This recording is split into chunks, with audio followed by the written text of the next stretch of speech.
मुख्यमंत्री योगी आदित्यनाथ ने केंद्रीय बजट 2026-27 को लेकर लखनऊ में पत्रकार वार्ता की। सीएम ने कहा कि तीसरी बड़ी अर्थव्यवस्था के रूप में भारत आज दुनिया में तेजी के साथ आगे बढ़ा है।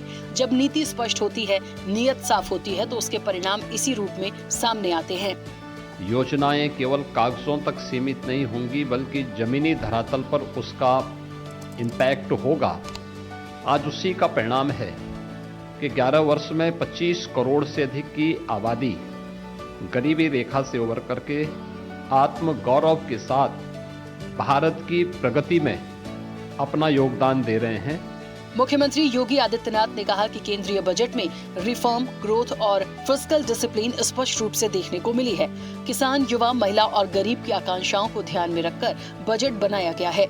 केंद्रीय बजट 2026-27 में उत्तर प्रदेश को दिल्ली, वाराणसी और वाराणसी सिलीगुड़ी रेलवे कॉरिडोर की सौगात मिली है, जिससे प्रदेश के रेल इंफ्रास्ट्रक्चर को सुदृढ़ता मिलेगी। साथ ही ईस्टर्न और वेस्टर्न डेडिकेटेड फ्रेट कॉरिडोर दोनों उत्तर प्रदेश से होकर गुजर रहे हैं, जिससे प्रदेश में देश का सबसे बड़ा लॉजिस्टिक हब विकसित हो रहा है और इसका व्यापक लाभ उत्तर प्रदेश को प्राप्त होगा।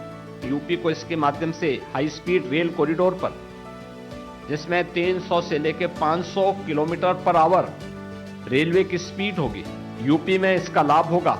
मुख्यमंत्री योगी आदित्यनाथ ने कहा कि प्रधानमंत्री का पिछले 11 सालों से हर भारतवासी के प्रति यही आग्रह रहा है कि हम नेशन फर्स्ट के भाव के साथ काम करें।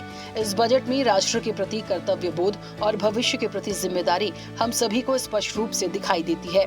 केंद्रीय बजट 2026-27 में महात्मा गांधी ग्राम स्वराज योजना भी लॉन्च की गई है। इससे ग्रामीण उत्पादों को ग्लोबल मार्केटिंग नेटवर्क से जोड़ने में मदद मिलेगी। महात्मा गांधी ग्राम स्वराज योजना भी लॉन्च की गई है। आप सब जानते हैं कि देश के अंदर सबसे अधिक ग्राम पंचायतें यूपी के पास हैं। स्वाभाविक रूप से इसका लाभ हमें प्राप्त होगा। मुख्यमंत्री योगी आदित्यनाथ ने कहा कि 15 आर्कियोलॉजिकल साइट्स को डेवलप करने के लिए बजट में प्रावधान किया गया है, जिसमें 2 साइट्स सारनाथ और हस्तिनापुर यूपी के हैं। आज इलेक्ट्रॉनिक कंपोनेंट का 60% मैन्युफैक्चरिंग यूपी कर रहा है। केंद्रीय बजट के आधार पर हम फरवरी में उत्तर प्रदेश का बजट प्रस्तुत करेंगे, जिसमें डबल इंजन सरकार के इस बजट का लाभ देश की सबसे बड़ी आबादी को मिलेगा। बजट में जो कुछ भी घोषणाएं हुई, इसका लाभ यूपी को प्राप्त होगा। लाखों की संख्या में यूपी के नौजवानों के लिए रोजगार की सुविधाएं प्राप्त होंगी। मुख्यमंत्री योगी आदित्यनाथ ने कहा कि एमएसएमई सेक्टर के लिए 10,000 करोड़ के बजट का प्रावधान किया गया है। देश का सबसे बड़ा एमएसएमई आधार उत्तर प्रदेश के पास है। प्रदेश में 96 लाख एमएसएमई इकाइयां हैं, जिनके माध्यम से लगभग 3 करोड़ लोग आर्थिक स्वावलंबन के मार्ग पर आगे बढ़ रहे हैं। मुख्यमंत्री योगी आदित्यनाथ ने विरोधी दलों पर निशाना साधा। उन्होंने कहा कि पीडीए तो बहाना है, असली लक्ष्य तो परिवार है। तो पीडीए तो बहाना है, असली लक्ष्य तो, असली निशाना तो केवल परिवार है कि परिवार के लिए कैसे हम लोगों को गुमराह कर सके। मुख्यमंत्री योगी आदित्यनाथ ने लखनऊ में जनता दर्शन में लोगों की समस्याएं सुनी। इस दौरान लोगों ने अपनी अपनी परेशानियों को मुख्यमंत्री से साझा किया। जनता दर्शन में सीएम ने एक बच्ची से दिल को छू लेने वाली बातचीत की, जिसके बाद मुख्यमंत्री ने अधिकारियों को बच्ची को स्कूल में एडमिशन कराने के निर्देश दिए।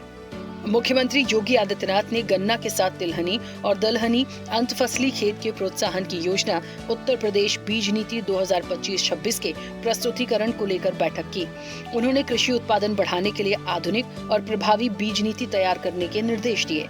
सीएम ने कहा कि घटती जोत के परिप्रेक्ष्य में फोकस रकबे पर नहीं, बल्कि प्रति हेक्टेयर उत्पादकता पर होना चाहिए। मुख्यमंत्री योगी आदित्यनाथ से लखनऊ में एपी मोलर मायक्सिस सिंगापुर के प्रबंध निदेशक रीन पील पेडरसन और business development and regulatory affairs के प्रमुख विवेक शर्मा ने शिष्टाचार भेंट की। इस मौके पर एपी मोलर मायक्सिस ग्रुप ने निवेश अनुकूल उत्तर प्रदेश में निवेश की इच्छा जताई, जिस पर मुख्यमंत्री ने राज्य सरकार की ओर से हर संभव सहयोग का भरोसा दिया।